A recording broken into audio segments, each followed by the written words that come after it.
C'est génial. Bonjour.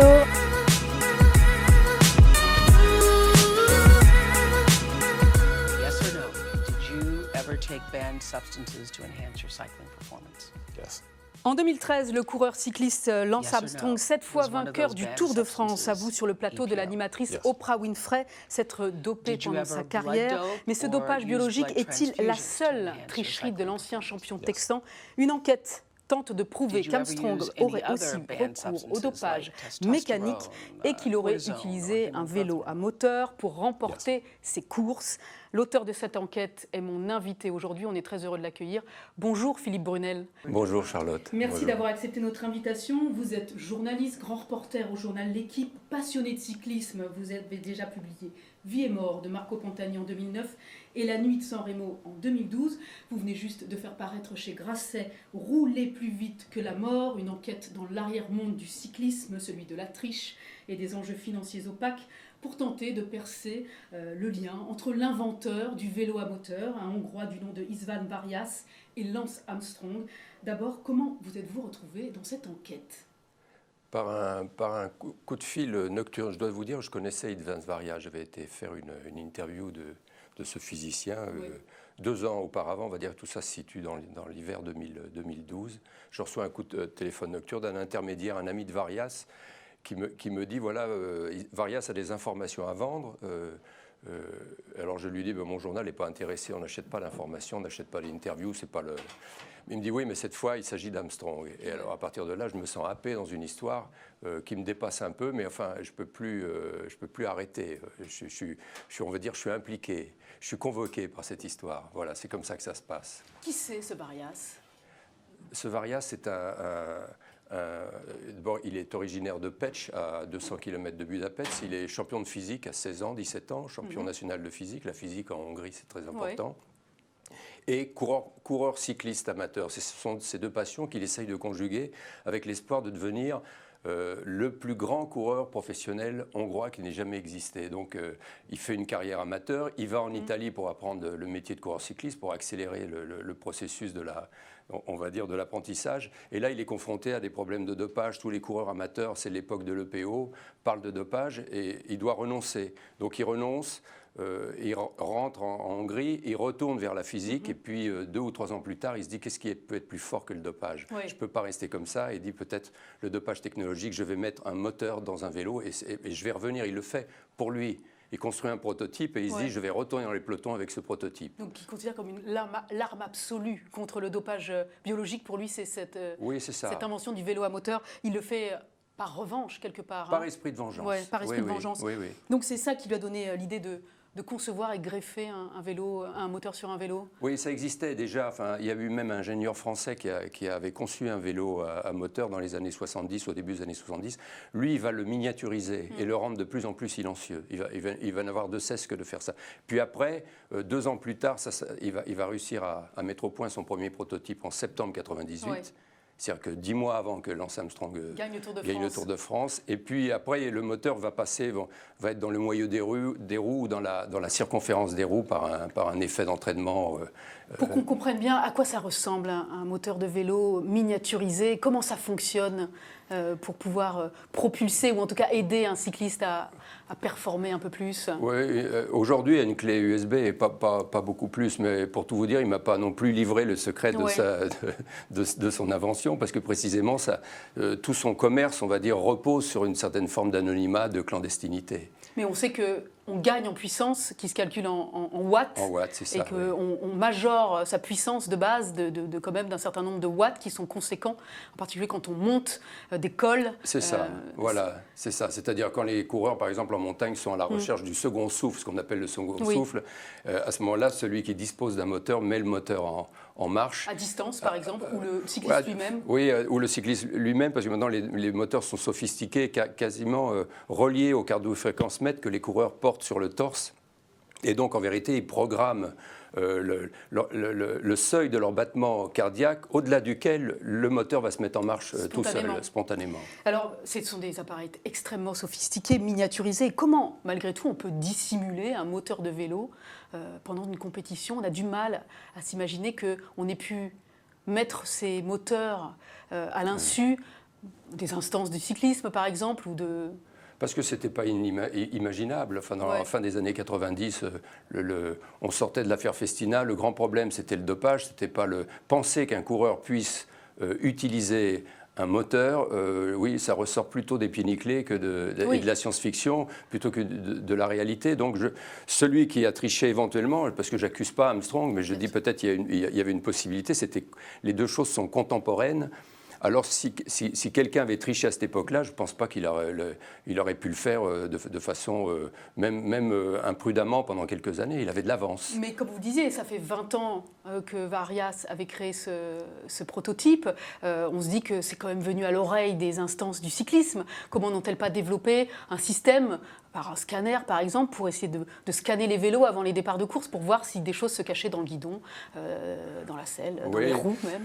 Parce qu'il a fallu des alertes, c'est-à-dire les alertes sont venues avec les performances d'un coureur suisse dans Paris-Roubaix, dans le Tour des Flandres, puis après la chute d'un coureur canadien dans le Tour d'Espagne, on voit son vélo se rétracter sur la route, c'est-à-dire que le moteur, comme s'il était animé par un moteur, on ne sait pas, parce qu'en vérité, les vélos disparaissent, c'est très compliqué.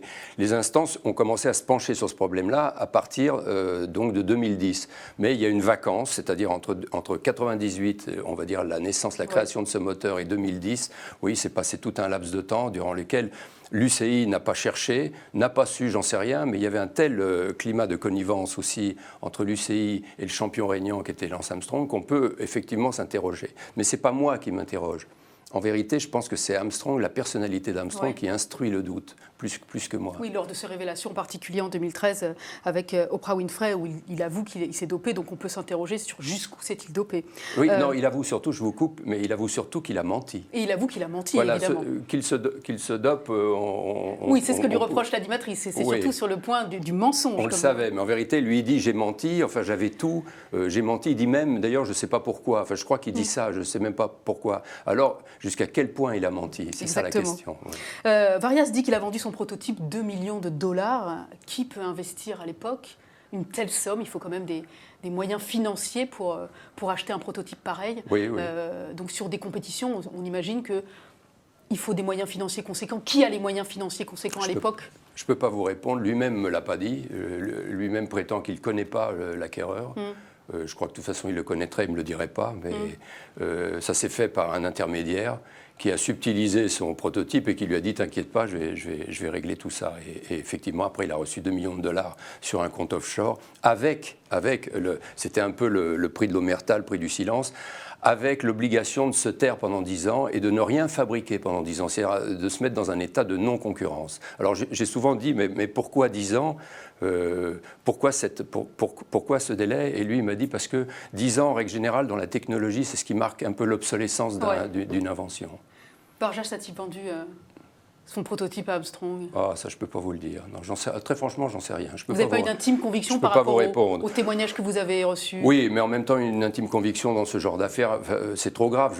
J'aimerais pas accuser Armstrong s'il n'a pas fait la chose. Donc, mon intime conviction, elle n'a pas tellement d'intérêt. Disons que j'ai mis par superposition, par collage, on va dire par collision d'images et d'événements, c'est vrai que j'installe un doute. Mais en vérité, bon, j'interroge le passé. Je me dis, qu'est-ce qu'on a vécu sous le règne d'Armstrong? Pourquoi ce personnage pédalait avec des cadences accélérées comme ça, qu'on ne pouvait pas, les experts le disent, c'est pas moi, les ergonomes, enfin ceux il y a maintenant des spécialistes qui analysent la pédalée des coureurs en montagne.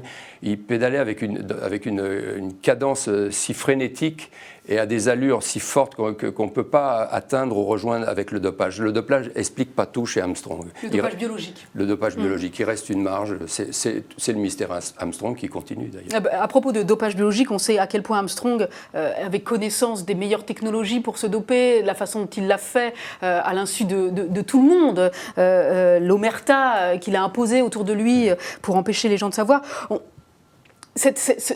L'exercice est érodé, on va dire. Est-ce que vous pensez qu'il il aurait pu ne pas être au courant de l'existence d'un dopage mécanique, lui, dans sa position, à sa place, avec les connaissances qu'il avait. Oui, dans une émission là, en 2013 ou 2014 en Irlande, un radio-reporter l'interroge comme ça de façon abrupte, à bâton rompu. Est-ce que vous auriez utilisé un vélo à moteur durant votre carrière? Et là, il s'énerve, il dit « mais vous êtes fou ».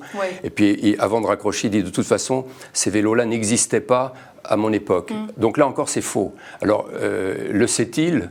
Était-il au courant? Est-ce qu'il ment encore à nouveau sciemment? Enfin, j'en sais rien. Mais en tout cas, on va dire que Armstrong, il avait installé, puisqu'on parle qu'il a menti, le mensonge, il avait installé le mensonge dans tout l'espace médiatique. C'est-à-dire les mensonges d'Armstrong s'étaient substitués à la réalité. Et c'est difficile de savoir, de comprendre où est la sincérité là-dedans, où est l'authenticité. Je crois que c'est un combat perdu d'avance. Mais par rapport au personnage, s'il avait pu être mis au courant d'une technologie de vélo truqué, est-ce qu'il aurait pu s'en désintéresser? Là, vous me demandez de rentrer dans l'âme d'Armstrong. Je crois que je n'ai pas ce pouvoir-là. Et je pense que beaucoup s'y sont essayés et le mystère demeure. Il est ce genre de personnage qui continue d'occuper la scène bien après son départ. Enfin, je pense. Hein. Sinon, je ne serais pas là d'ailleurs à en débattre avec vous. Dans le livre, vous posez la question, comment le Texan trouvait-il la force, à préparation égale, de se montrer supérieur dans les grands cols du Tour? Ça veut dire que des capacités physiques hors normes supérieures n'auraient pas pu lui permettre d'être en tête avec le dopage comme les concurrents? C'est difficile. Armstrong, c'est un phénomène très très particulier. Il a un premier temps de carrière qui, pendant 3 ans, il dispute le Tour de France dans un anonymat total. C'est-à-dire, je crois qu'il abandonne d'ailleurs 2 Tours de France sur les 3. Il gagne une étape ou deux, puis l'étape du souvenir, quand son équipier Casartelli est mort, il a gagné l'étape du souvenir, mais ce n'était pas vraiment une étape. Et il fait 60 et quelques de Tour de France. Puis après, il revient après le cancer. Oui, il a le cancer et il revient plus fort que jamais. Ça aussi, c'est pas explicable. Enfin, c'est assez intriguant, en vérité. Et là, c'est un nouveau personnage qui arrive, qui coopte les journalistes. Il écrit des biographies, mais il les fait écrire sous la dictée.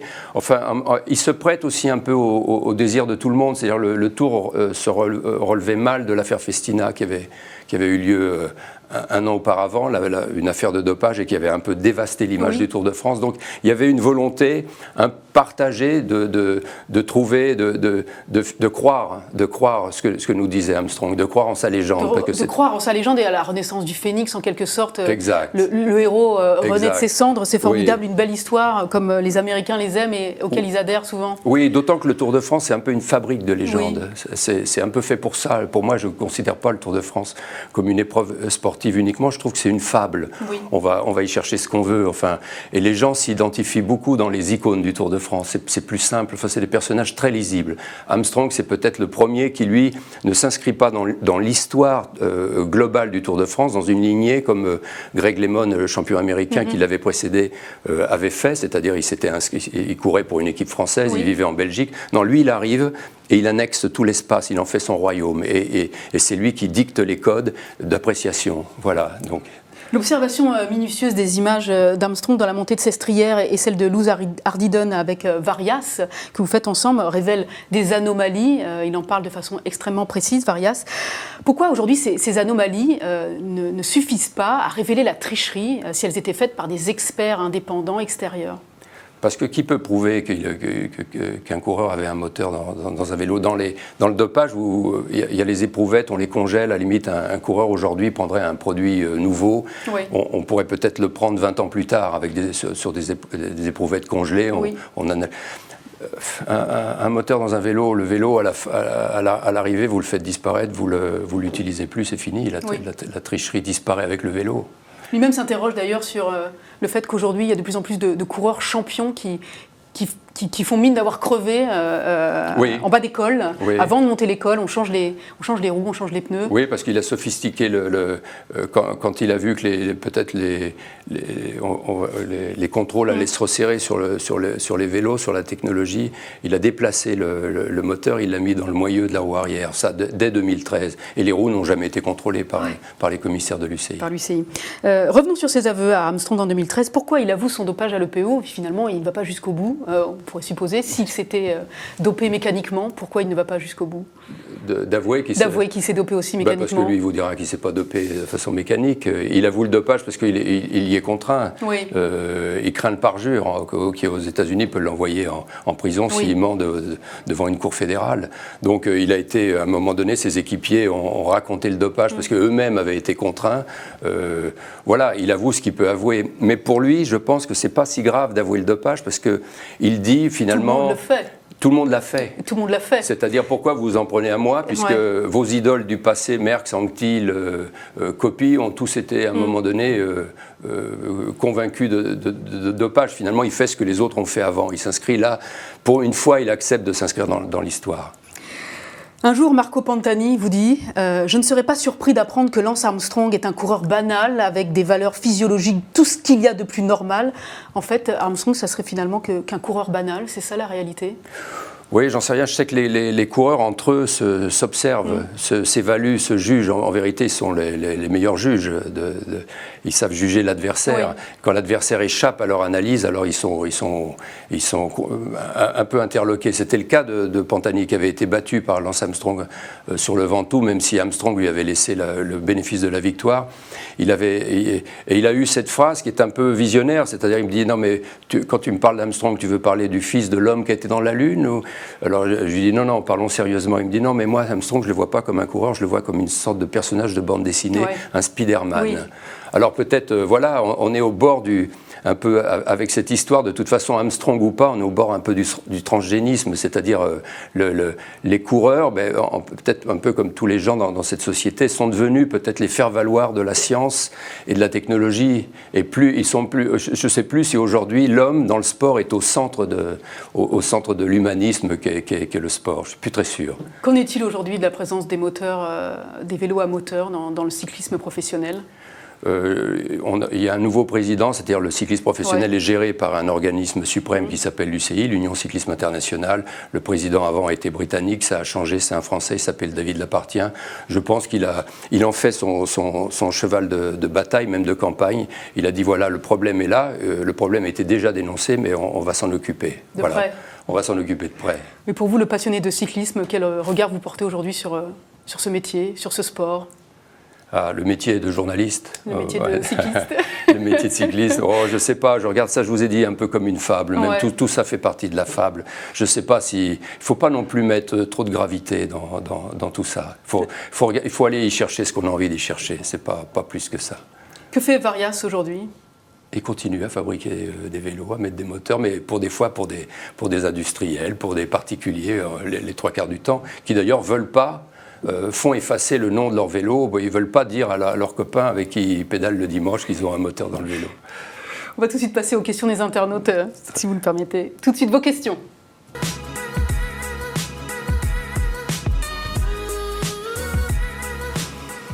Première question de Raphaël. Merci pour votre question, Raphaël. Une question très précise, très pragmatique. Les vélos des cyclistes sont-ils contrôlés attentivement juste avant une course ? Et si oui, comment ? Non, ils sont pas. Jusqu'à présent, ils n'ont pas été contrôlés attentivement. Non, ils sont contrôlés un peu comme ça, de façon un peu aléatoire. En tout cas, les roues n'ont jamais été contrôlées. Alors, si on sait qu'il y a des moteurs dans les roues, donc voilà. Pour l'instant, c'est encore. Je pense qu'il y a tout un processus à mettre en place. Et puis que le nouveau président dont je vous parlais, David Lapartien, va le faire. Il a nommé une commission. À la tête de cette commission, il y a Jean-Christophe Perrault qui a fait 2e du Tour de France en 2014. C'est lui qui va un peu gérer tout ça. Farouk nous demande, y a-t-il eu d'autres affaires qui ont amené Lance Armstrong à ses aveux ? Non. Je pense que c'est une enquête fédérale qui a obligé ses anciens équipiers qui ont été cités devant la justice à parler, à témoigner, et ils ont témoigné de bonne foi sous la contrainte du parjure, sous la menace du parjure. Oui. C'est-à-dire, si vous mentez à un juge fédéral, vous pouvez aller en prison. C'est plus grave que le reste. Disons, pourquoi je vous raconte ça, c'est parce que, en vérité, la justice n'est pas venue des instances sportives. C'est jamais les instances sportives qui ont dénoncé les grandes tricheries dans le sport. L'affaire Festina, si on veut parler que de l'affaire Festina, c'était finalement un douanier à la frontière de Neuville-en-Ferrain qui arrête un soigneur de l'équipe Festina et qui découvre dans sa voiture une cargaison pharmaceutique. Conséquente. Johan nous demande, pensez-vous qu'il règne encore la même omerta entre l'Union des cyclistes internationales et la Sky ?